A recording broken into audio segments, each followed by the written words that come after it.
நமக வரலட்சுமி விரதம் என்றால் மாங்கல்ய வரம், மாங்கல்ய பலம், தனம், தானிய ஐஸ்வர்யங்களை வழங்கிடுவாள் அம்பிகை. அன்னை லட்சுமிக்கு பூஜை செய்யும் இடத்தை சுத்தம் செய்து வெள்ளி, பித்தளை, வெண்கலம் அல்லது செப்பு இவைகளில் ஏதேனும் ஒன்றலான சொம்புகளிலோ அல்லது சிறிய குடங்களிலோ கலசம் வைக்க வேண்டும்.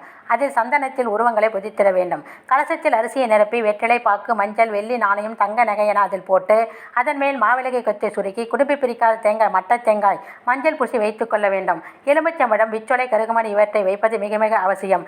தனதானிய லட்சுமியை வரலட்சுமியை சேர்த்து 9 லட்சுமிகளின் நோம்பின் முக்கிய அம்சமான நோன்பு கயிறை வைத்து பூஜை செய்ய வேண்டும். பூஜை செய்ய ஒரு தாம்பூலத்தட்டில் அரிசியை பரப்பி மணப்பலகை மீது கலசம் வைக்க வேண்டும். முதல் நாளான வியாழக்கிழமை சாயந்தரத்திற்கு பின் அம்பாளுக்கு விளக்கேற்றி நமஸ்கரிக்க வேண்டும். மறுநாள் வெள்ளிக்கிழமை 16/8/24 காலை சிம்ம லக்கணத்தில் 6:25 முதல் 8:33 வரை, பிற்பகல் விருச்சிக லக்கணத்தில் 12:51 முதல் 3:06 வரை, மாலை கும்ப லக்கணத்தில் 7:1 முதல் 8:38 வரை, நள்ளிரவு விருச்சிக லக்கணத்தில் 11:55 முதல் 1:55 வரை பூஜை செய்ய நேரம். உரியோ நம.